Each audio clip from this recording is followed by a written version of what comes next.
السلام عليكم ورحمة الله وبركاته.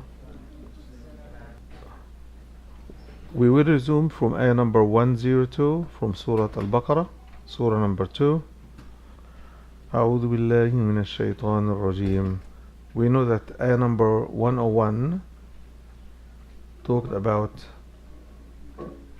the people of the book, specifically here the Jewish communities that claim to follow Moses. In ayah number 102,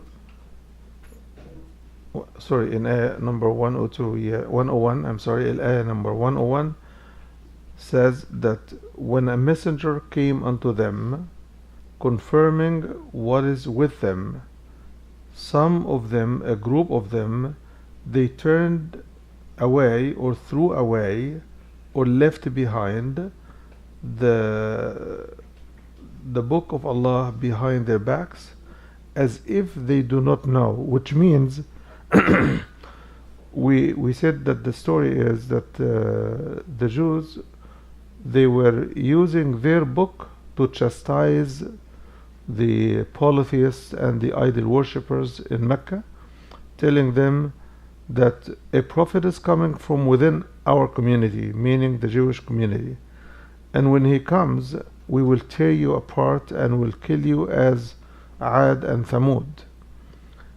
And they gave them a description of what this messenger will look like, and so on and so forth. So the ayah is saying, and when they got the messenger and the book confirming what they had, they rejected both, as if they do not know. As if they do not know. And what did they do? Ayah number 102, and they followed whatever the devils were reciting unto the kingdom of Solomon. And Solomon never disbelieved, but the Satans did disbelieve. They used to teach people magic, and whatever was sent down unto the two angels. The two angels are named Harut and Marut. And they do not teach anyone, i.e. magic, until they say, we are nothing but a trial. So do not commit kufr, do not commit disbelief. So they learn from them what they could use to separate between a man and his wife. And they harm no one but if Allah wills it. So they would never do harm. Whoever does black magic is committing kufr, and whoever does it to hurt people or to separate between husband and wife, they do not hurt anyone or cause separation or anything like this unless Allah subhanahu wa ta'ala wills it. And they learn what hurts them and doesn't benefit them. They learn what hurts them and what does not benefit them. And they certainly knew that he who follows that path of black magic will have nothing to show of goodness on the day of judgment. And this is the worst thing they should have sold their souls for. وَلَبِئْسَ مَا شَرَوْا بِهِ أَنفُسَهُمْ لَوْ كَانُوا يَعْلَمُونَ, if they truly know. Let's explain this situation here. What the ayah is talking about are two angels that used to teach people, not two angels, I'm sorry, two shayateen that used to teach people, two angels, I'm sorry, two angels that were sent as a test for the community, and they were teaching people black magic, how to influence people, and so on and so forth. And by the way, black magic is different from magic trickeries, like people see somebody playing tricks, which is eye deception and things like this. This is separate. Black magic is intended to influence how you think or how you act and how you make choices. So the people of the book, namely here are the Jews, they went after following what the Satans would recite unto the kingdom of Solomon. There were Satans reciting things from their own stuff, made up stuff, and whatever they were reciting, it caused people to be affected by their works. And the ayah affirms that Solomon never disbelieved, but Satans who did that work, they disbelieved. And they also followed what has been sent down unto the two angels Harut and Marut.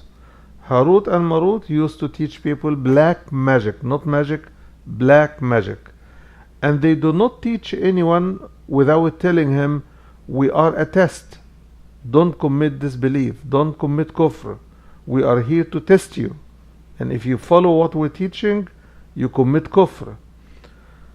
And what happened is they started to follow those. And they started to use that black magic they learn from those two angels who were sent as a test to separate husband from wife and wife from husband, which is to break down the family. And the ayah affirms that they would not cause any harm to anyone except what Allah allows to happen. So this is an assurance from Allah. No matter who does black magic against you, if Allah doesn't will it to affect you, it will never affect you. So that we are not afraid of the jinn or the shayateen or anyone else. We should never feel that we fear those creatures. So they only hurt those that Allah allows them to hurt, and they learn what hurts them and not what benefits them. And they know that anyone who buys into that stuff, he will have nothing good to show on the Day of Judgment, which means he will have no good record in his book. Why? Because black magic is a total kufr. So nothing they do good will pop up in the record on the Day of Judgment. It will be wiped out. And this is the worst thing they would have purchased themselves with or sold their souls for, if they indeed know. This is ayah number 102. Ayah number 103.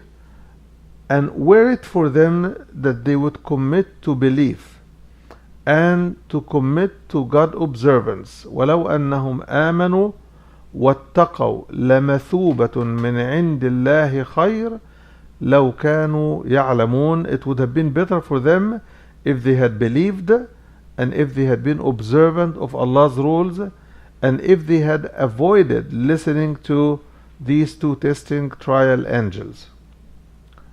Ayah number 104, it's going to tackle another issue but also related to the children of Israel. But it addresses the believers about something the children of Israel used to do. Moses told them that when you pray to Allah, to say, "O Allah, ra'ina," ra'ina, which means please take care of us. Instead, they used to twist the word and say ra'na, which means reckless. It's an insult to Allah subhanahu wa ta'ala. So Allah tells the believers in this ayah, ayah number 104, يا أيها الذين آمنوا لا تقولوا راعنا. So Allah changed how they need to address him completely. لا تقولوا راعنا وقولوا انظرنا واسمعوا. O you who believe, do not say راعنا, which means take care of us. Instead say, give us a look of mercy, a look of care. انظرنا واسمعوا, and listen. Be careful to follow the wording of the Prophet. وَلِلْكَافِرِينَ عَذَابٌ أَلِيمٌ. Those who disbelieve will get nothing but severe torment. ما يود الذين كفروا من أهل الكتاب ولا المشركين أن ينزل عليكم من خير من ربكم. None of the people of the book And this is a language of majority. This is not a language of exclusion. Language of majority means this is in reference to the majority. وَدَّ كَثِيرٌ مِّنْ أَهْلِ الْكِتَابِ. Here, مَا يَوَدُّ الَّذِينَ كَفَرُوا مِنْ أَهْلِ الْكِتَابِ. Those who disbelieved among the people of the book, whether they disobeyed Moses or deified Jesus. They do not wish, nor do the mushrikeen, the people who worshipped idols, that Allah would send down unto you anything good. ما يود الذين كفروا من أهل الكتاب ولا المشركين أن ينزل عليكم من خير من ربكم. They wish that Allah did not send any good things unto you. They wanted to themselves. They wanted just to themselves. And this was the claim of the Jews. They claimed that no prophet will ever come outside the tribes of Israel. This is their claim. And when Allah sent Prophet Muhammad, as we have explained before, they rejected him and they denied him, and they even covered his mention in the book. They do not recite it in their own book anymore. So Allah is uncovering what they conceal in their heart, that they wish that nothing good would be sent down to you, the followers of Muhammad. And it continues, وَاللَّهُ يَخْتَصُّ بِرَحْمَتِهِ مَن يَشَاءُ. And Allah subhanahu wa ta'ala sends His mercy to whom He chooses. It is up to Allah. وَاللَّهُ ذُو الْفَضْلِ الْعَظِيمِ. Allah has lots of bounties, and the greatest of all bounties, it comes from Allah subhanahu wa ta'ala. Following ayah number 106, ما ننسخ من آية أو ننسها. Here this section is going to address how the position of the people of the book would affect their relationship with the believers who believed in Prophet Muhammad sallallahu alaihi wasallam and the followers of the Quran. So it starts off by saying, we never abrogate or cancel an ayah or make it forgotten, which means cause it to be forgotten. We would bring something better than it or similar to it. What is this in reference to? It is in reference to the revelation of the Torah, which they did not keep, the revelation of the Injil, which they did not keep. And they claim that no other revelation should come but the revelation that would come only to them. And Allah saying, we never abrogate or cancel or cause to forget a single verse, but we bring something better than it or similar to it. Meaning the Quran, if it doesn't have the same thing that is included in the Torah and the Injil, it does bring things that are superior to what is in the Torah and the Injil. Then it concludes by saying, don't you know that Allah is capable over everything? أَلَمْ تَعْلَمْ أَنَّ اللَّهَ عَلَى كُلِّ شَيْءٍ قَدِيرٌ.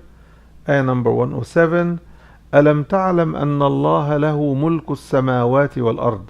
Don't you know that Allah has control and ownership of the dominion of heavens and earth?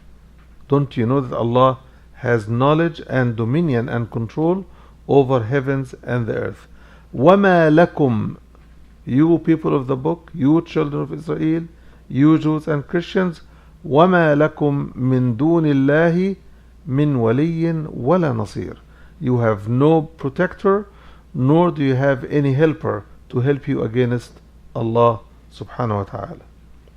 What is this ayah talking about? It's talking about Allah in His divine wisdom and knowledge. He chooses what to send and whom to send it to and what format and what time and what is to be included. It's all up to Allah subhanahu wa ta'ala. And it is based on His knowledge and His dominion, His power. Ayah number 108, أم تريدون أن تسألوا رسولكم كما سئل موسى من قبل. Or do you want to argue with your prophet as the people of the children of Israel argued with their prophet Musa alayhi salam? You know that we went over the section when they were asking Musa, saying, we will not believe in you until we see Allah eye to eye. You remember that section? And they refused to slaughter the cow until they kept maneuvering and gaming with Moses. Right? So here Allah subhanahu wa ta'ala is telling the believers, do you really want to ask your messenger similar things to what Moses was asked? And then وَمَن يَتَبَدَّلِ الْكُفْرَ بِالْإِيمَانِ فَقَدْ ضَلَّ سَوَاءَ السَّبِيلِ. He who substitutes kufr for iman, then he has gone far astray. He has lost the path to Allah subhanahu wa ta'ala. So here, ayah number 108, ayah number 107 would tell us, وَدَّ كَثِيرٌ مِّنْ أَهْلِ الْكِتَابِ لَوْ يَرُدُّونَكُمْ مِنْ بَعْدِ إِيمَانِكُمْ كُفَّارًا. We just recited the ayah number 105, which says, the people of the book and the polytheists, the idol worshippers, they wish nothing good to be sent down to you. Then ayah number 109, the people of the book, a lot of the people of the book, or much of the people of the book, or many of the people of the book, they wished that they could turn you away after your faith into disbelief. Why? What is their benefit? Allah is saying, حَسَدًا مِنْ عِنْدِ أَنفُسِهِمْ, out of envy from their evil souls. Out of envy, they wish that they can turn you away into disbelief after you already had believed. And what else? مِنْ بَعْدِ مَا تَبَيَّنَ لَهُمُ الْحَقِّ, after the truth has been made clear to them. Then Allah addresses the believers in response to this attitude, saying, فَاعْفُوا وَاصْفَحُوا, overlook what they are doing and turn a new page for them. Let them get a chance to write something good on their own behalf. حَتَّى يَأْتِيَ اللَّهُ بِأَمْرِهِ, until Allah's decree comes to pass. إِنَّ اللَّهَ عَلَى كُلِّ شَيْءٍ قَدِيرٌ. So the response Allah expects of the believers towards the people of the book who wish to turn the Muslims away from Islam, the response is, give them a new page and overlook what they have done in the past. And then what else? وَأَقِيمُوا الصَّلَاةِ, establish prayer. وَآتُوا الزَّكَاةِ, and reach out with your charity to people who need it.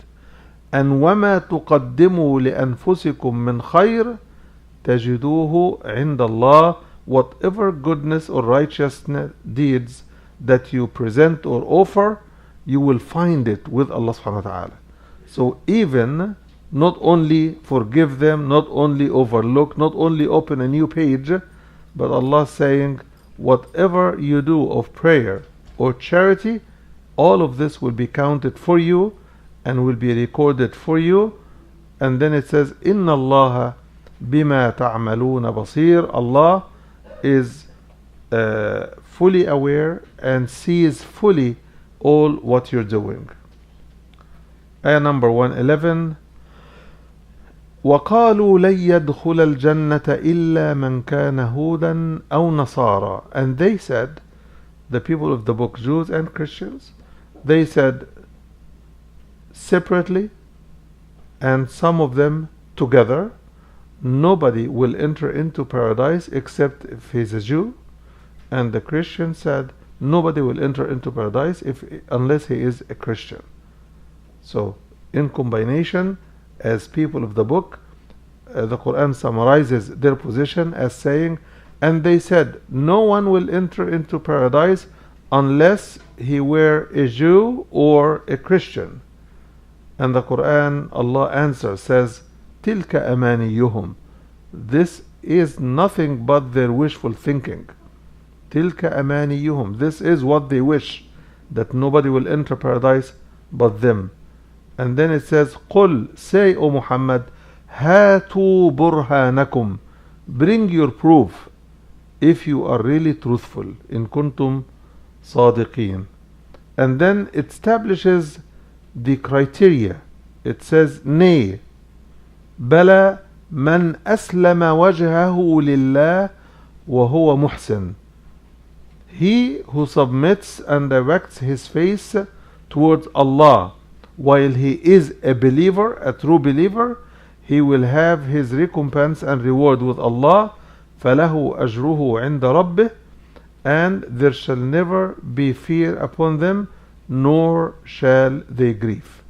فَلَهُ أَجْرُهُ عِنْدَ رَبِّهِ وَلَا خَوْفٌ عَلَيْهِمْ وَلَا هُمْ يَحْزَنُونَ. What does it mean?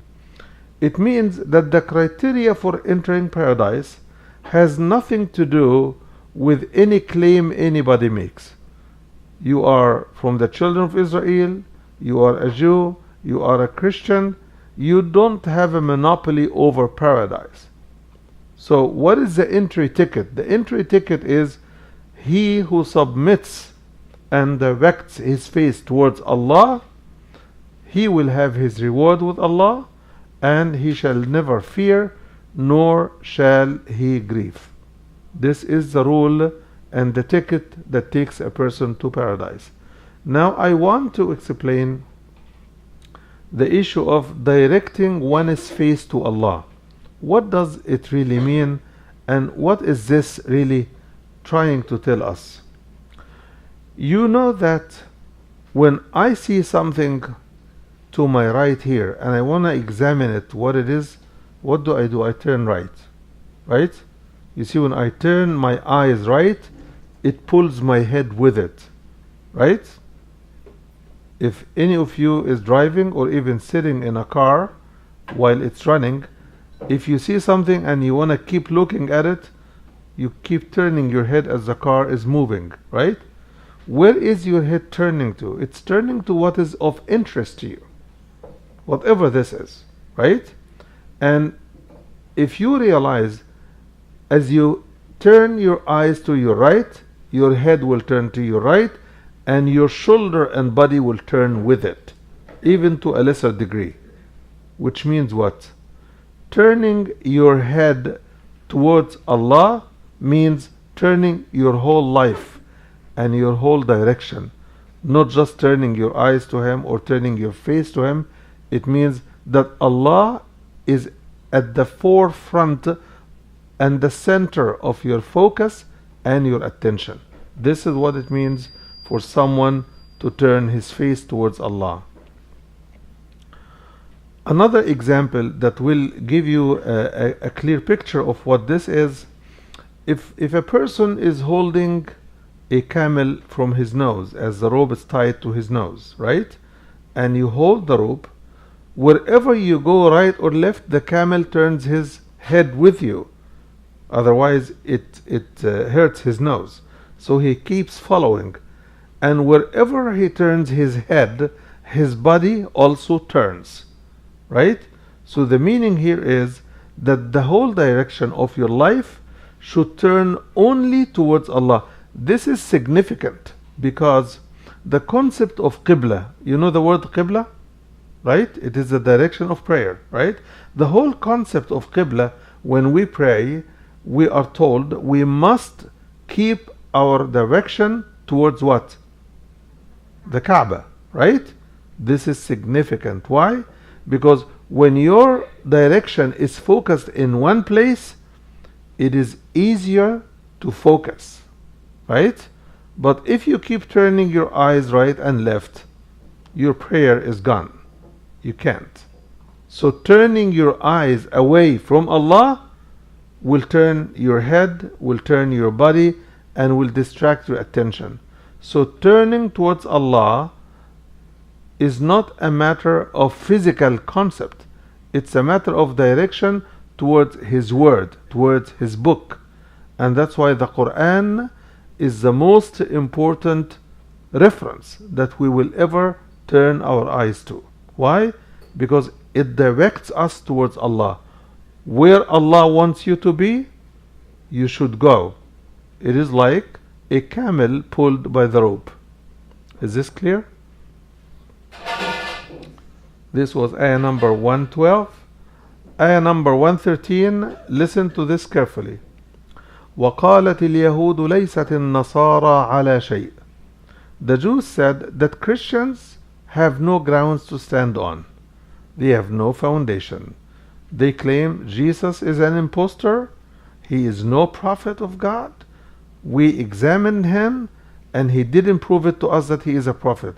Imagine all the physical miracles that Jesus performed from the day he was born, right, until the day he was lifted up to Allah. He kept performing miracles by the will of Allah. All of them show physically that he could not have done those on his own. And he kept telling them, whatever I do, it is by the power of Allah. Whatever I do, it is Allah doing it through me. It is not done by me. It is done by Allah through me. So he kept demonstrating miracle after miracle after miracle that he was nothing but a prophet. They denied him. When they don't like what you preach, they deny you and claim that you are no prophet, and they seek to kill you. This is the story that we went over before. أَفَكُلَّمَا جَاءَهُمْ رَسُولٌ بِمَا لَا تَهْوَى أَنفُسُهُمْ فَرِيقًا كَذَّبُوا وَفَرِيقًا يَقْتُلُونَ. So they said that Christians are standing on no grounds. So what do they say about Muslims? It's the same. They didn't believe in Muhammad, right? So they also believe that we Muslims are standing on no grounds. Should we be shy or afraid to say that actually they are the ones who are standing on no grounds? Rejecting one messenger means rejecting all messengers. If you deny Jesus, you're actually denying Moses that you claim to believe in. And it follows, وَقَالَتِ النَّصَارَى لَيْسَتِ الْيَهُودُ عَلَى شَيْءٍ وَهُمْ يَتْلُونَ الْكِتَابِ. And I want to point this remark for you here. So Christians also say that the Jews, those who rejected Jesus, they are standing on no grounds, right? And that statement from the Christians is true according to our understanding that Jesus was a true prophet, and denying Jesus means denying Allah and denying whatever prophet that you believe in. Here the remark mentioned that the Christians say Jews are standing on no grounds, while they, the Christians, are reciting the book, which is the Bible. The Bible is a big package of what is called the Old Testament plus the New Testament. Jesus brought the Injil. Jesus did not bring the New Testament. The New Testament is a set of books authored by people who came way after Isa. The earliest gospel that was written about 65 years after Jesus. 65 years. Okay?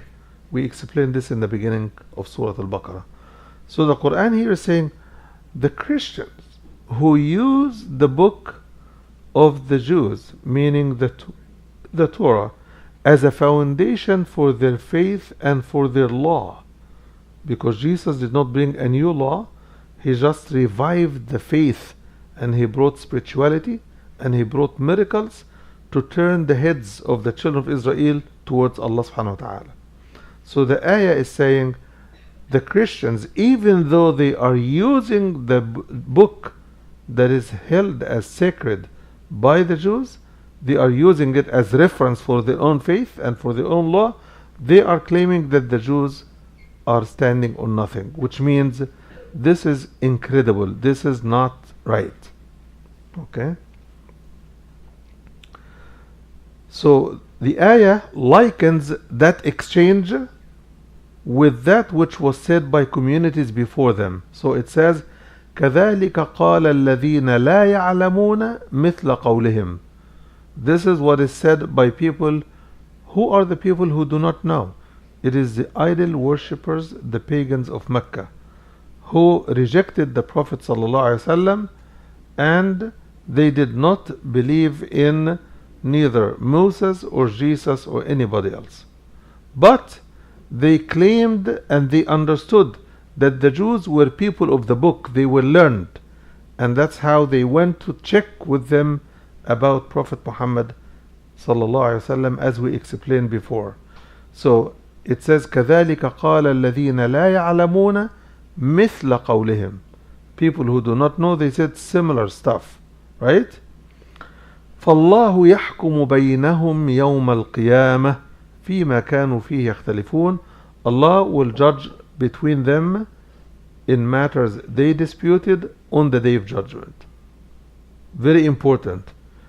This is not only true between the Jews, the Christians, and the pagans, it is also true for us. Allah will judge between us, the Christians, and the Jews, and the pagans, and any idol worshipper of any time, or any atheist, or anyone. Allah will judge between the believers and all those who did not believe or believed differently.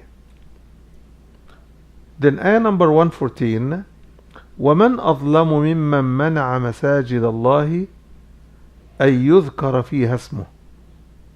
Okay.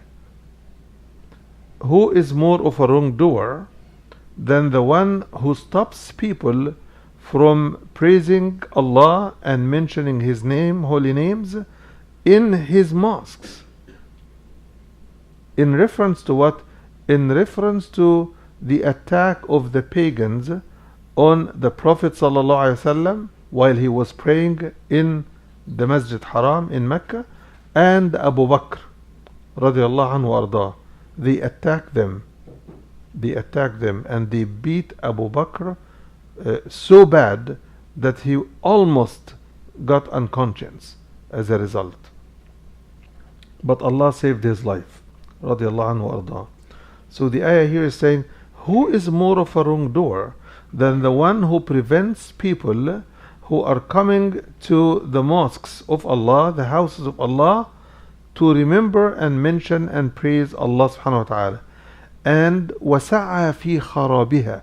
They sought to bring those houses of Allah empty, devoid of people, have nobody. أُولَئِكَ مَا كَانَ لَهُمْ أَن يَدْخُلُوهَا إِلَّا خَائِفِينَ. Those aggressors, those wrongdoers, they could never be allowed or entering into these mosques except in fear. لَهُمْ فِي الدُّنْيَا خِزْيٌ. In this life they will have nothing but humiliation, and in the hereafter they will have nothing but grave torment. عذاب عظيم. Ayah number 115, وَلِلَّهِ الْمَشْرِقُ وَالْمَغْرِبُ. This ayah was sent on the heels of the establishment of the Qibla, when the Jews objected to that change of the Qibla from directing the prayer towards the Aqsa Mosque to directing the prayer towards Al-Masjid Al-Haram in Mecca, and they tried to confuse the Muslims. So they said, if their prayer early on that they prayed towards Al-Masjid Al-Aqsa was correct and thus acceptable, then their prayer now towards Mecca is wrong and is unacceptable. And if their prayer towards Mecca now is acceptable and right, then their previous prayer is null and void when they prayed towards Al-Masjid Al-Aqsa. So Allah subhanahu wa ta'ala answered them, saying, وَلِلَّهِ الْمَشْرِقُ وَالْمَغْرِبُ فَأَيْنَمَا تُوَلُّوا فَثَمَّ وَجْهُ اللَّهِ. Wherever you direct yourself, to Allah belongs the east and the west. And this is just to capture any direction, everything belongs to Allah. فَأَيْنَمَا تُوَلُّوا فَثَمَّ وَجْهُ اللَّهِ. Wherever you direct your face in prayer, Allah's face will be ahead of you. Okay? This doesn't mean that direction to the Qibla is unimportant. All what it means is whether you prayed early towards Al-Masjid Al-Aqsa and now you're praying towards Masjid Al-Haram, which is actually north and south, right? It's the same. Allah will receive your prayer. He will receive you and He will receive your prayer, because Allah can and will receive it from any direction towards any direction. It also means, and Muslim scholars have used this ayah to say, when you could never determine the Qibla with any degree of certainty, you choose the closest certain estimate for the Qibla, and then you pray towards that direction, and your prayer will be acceptable. Even if you discovered a day or more later that your prayer in that direction was not accurate, that's okay. Your prayer is still acceptable.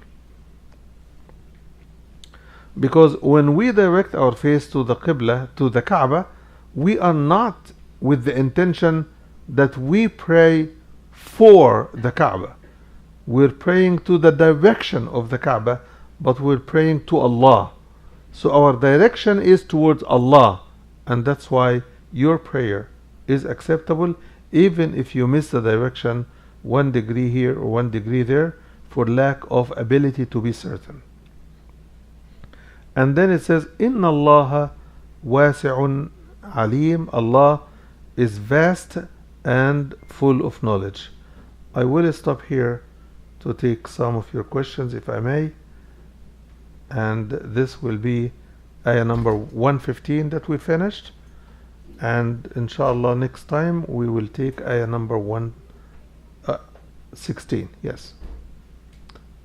Okay. Any questions?